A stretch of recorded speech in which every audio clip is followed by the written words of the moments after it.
Hi there from me, Brent Graham, and welcome to the Stage 14 betting preview of the Tour de France. We'll also take a look at what happened in Stage 13 and, of course, the latest betting.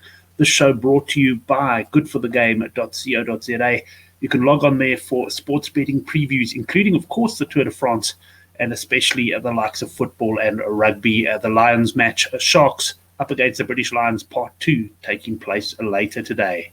Right, let's move on to stage 13 wrap, and we'll have a look at it. Mark Cavendish duly delivering his record-equaling victory there. It was another masterclass by Quick-Step. They let a relatively weak, small break go, kept it in check, and every time they were attacked, whether it be in the early stages or with sort of 60 kilometers to go, they had a Quick-Step man to just jump onto the back and nullify any dangerous breaks that might have gone up the road. In the end, we had a frantic sprint, and well, I've got to say, it looked like Cavendish's teammate Morkov almost had to break and let Cavendish come through to win the race. He's an unbelievable lead-out man, but Cavendish doing the job, but there were more tears. I don't think I've ever seen a Tour de France with so many tears as we've seen this year, but a brilliant performance by Cavendish. Morkov in second, Jasper Philipsen just not fast enough on the day in third, and a good sprint by Ivan Garcia Cortina from the Movistar team. From my point of view, I did have a couple of rand on a few breakaway riders, which obviously wasn't successful. But the big disappointment for me was Bol. Not only did I have him at 33-1 for a win, but I took quite a big match bet. Last minute decision. I posted it on the Good for the Game forum. I took a big strike on him to beat Greipel in the sprint. And he was, to be fair, his teammate put him in the perfect position. And once again, he just couldn't deliver. He clearly doesn't have the legs. And I must stop throwing money at the guy. There's no doubt about that one. Anyway, great performance there by Cavendish. Certainly secured his hold on the green jersey. Let's just have a quick look at the points classification there. He's on 279. He's 101 points now ahead of Matthews. Sonny Cabrelli, he's well out of it now at 151. Well, certainly unless Cavendish for some reason doesn't make it through the Pyrenees. Cabrelli a little bit unlucky, I believe, in the sprint finish. I think he had a bit of an issue, mechanical issue there.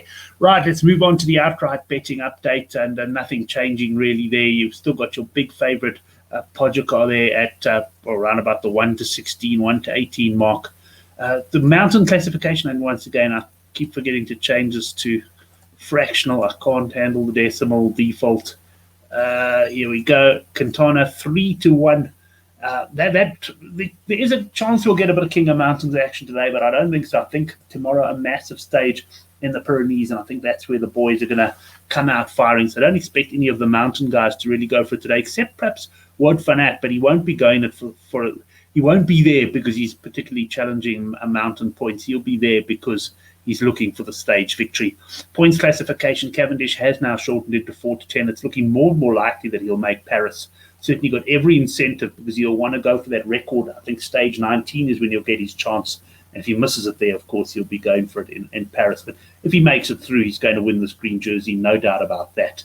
The team classification, Bahrain still favourites at 5 to 4. Today could be quite a big day for the team classification because, as you'll see when we go through the profile, I expect a break to get away. And no doubt Bahrain will have a couple in the break as well. Ineos Grenadiers, 7 to 2. And my team, EF, have just slipped off, although they did nothing wrong yesterday. They've dropped off. They were 8 to 1. They've gone out to 9 to 1. Not a massive movement there. Let's have a look at the profile of the stage now. Profile of the stage. And we've got 183.7 kilometers. So it's a fairly lengthy stage. Let's call it average length stage. But after yesterday's hot, long day in the saddle, we could have some very tired legs out there. If you have a look at the start of the stage, we pretty much climb steadily, a very gradual climb, but nonetheless, it's going to ensure that we have some pretty strong riders going out into the break. I think there's going to be a frantic rush for getting into this break because today really does look like a day where the break is going to stick. It is hard to see that when the break goes away, whether it be early or quite possibly on this climb here, which peaks at 50 kilometers, this Cat 3 climb, it's hard to see who's going to do the chasing. Certainly with such a big day tomorrow, you're not going to get the likes of UAE. They will be on the front, but they certainly won't be trying to peg the break back. And with such a tough stage, to control this one, I don't think any of the teams who missed the break are going to try and keep it in check. You can never rule it out. But I think your break at the end of the day is going to decide where this winner's coming from. And if you are the type of punter who likes to make sure he or she gets a run for their money, then wait for the break to form and get involved in the in-running action. Anyway, after that first climb, we go up to the first intermediate sprint. And it will be interesting to see if the likes of Sonny Cobrelli and Michael Matthews try to get into the break today. The problem they're going to have is that quick step probably won't allow it. More for Matthews than Cobrelli. Cobrelli's now quite far back. We then go up a Cat 2 climb, 4.2 kilometers at 8.7%. Descend up again, 6.8 at 5.7. You can see all these climbs, they got reasonable steepness on some of them. I mean, 8.7% is pretty steep, but they're not very long. And quite often that actually makes for a much more exciting stage than the long mountain passes. How's this little beast? 2.2 kilometers at 9%, just here around peaking at the 126 kilometers. And then we face something of a descent before we have the final Cat 2 climb of 4.7 kilometers at 7.4%, and then a downhill into the finish. So, yes, a breakaway is going to get away. Let's have a look at the betting and see who's likely to be in the break. First, one market we didn't have a look at, I was going to go to is just ignore the spelling of Portugal's first name there. Padej is what it says there. One of our viewers actually picked it up the other day. Jonas Vingegaard, 6-10 favorite. This is if you take the current yellow jersey out of the equation. Carapaz 7-2, Uran 7-2, 28-1, and better the balance. Right into this first stage. And here we got Wout van Aert at 8-1. These sneaky little things showing up on the right end of the page. These are my rugby bets for later. I'm going to be sending an ACCA out in our Best Bet newsletter, which goes out shortly. So you can go into Good for the Game and see that and subscribe to it if you want to get bets every week. But it is not cycling related, but normally rugby related. Wout van Aert 8-1. Now, Wout, of course, won the Mount Ventoux stage. He had to work a little bit hard yesterday, never really got involved in the sprint. No doubt about it, though. He's riding himself into some excellent form, and I expect to see him in the break. It won't be easy for him, though, because he will be the marked man, as will Julian Alaphilippe, who is 10-1. Now, if I had to pick between those pairing, I'd definitely take Van Aert, just based on current form. Alaphilippe hasn't looked that convincing. I love this guy. He just doesn't stop trying. He's so attacking, so aggressive. But I would be looking to go for Van Aert over Alaphilippe. 8-1, 10-1. No, I'm not getting involved in any of those prices. My partner, Chris Sturdy, Maric, is a big fan of this man. Maric has shown he's got some pretty decent legs. This stage should be perfectly suited to him. You can get 16-1 about his chances, and that's one of the picks we have put up in the preview. Remember, with World Sports Betting, you do get money back for second place in the form of free bets if your rider runs second. So that's something to look out for as well. EF have got Magnus Cort Nielsen, who should be well suited to the stage, and they've got a couple of bullets to fire. I've got 20-1 about them in the team comp, so hoping today they will sort of keep things together and perhaps have 2 or 3 guys in the break and hopefully keep themselves in contention or perhaps pull closer to Bahrain there. But I don't think it's something they're really targeting at the moment. It's just me being hopeful, as I could certainly do with a nice windfall at the end of what has so far been a pretty expensive tour for me. Omar Fraley, he's 22-1, also stage suited. Michael Woods, I think he's going to save his efforts, quite frankly, for Sunday. And we go down 25-1 and better the balance. Right, who are my selections?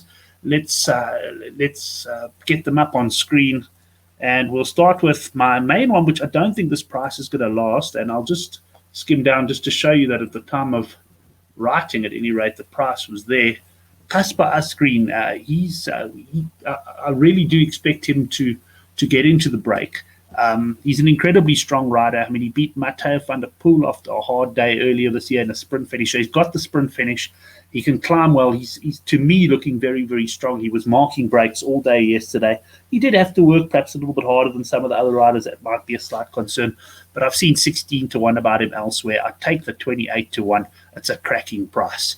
Right, we've got then a man I've put a bit of faith in over the last couple of days. He hasn't really delivered. He hasn't got into the breaks.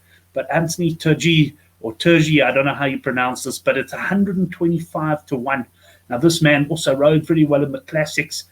You wouldn't consider him a climber, but, he's shown some decent legs already in this tour. And I think if he gets into the break, he could be a very hard man to beat. And 125-1, well, frankly, that's a cracking price. I can't remember. Let's just check if that was If that was here, I'm skimming way down now. You can see this is way down the betting.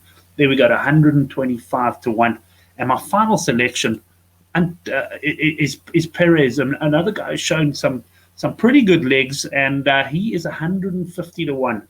I'm actually not sure if that was there's a 125 at WSB, and I think he was 150 to 1 at Sunbet. So we'll just go check that out.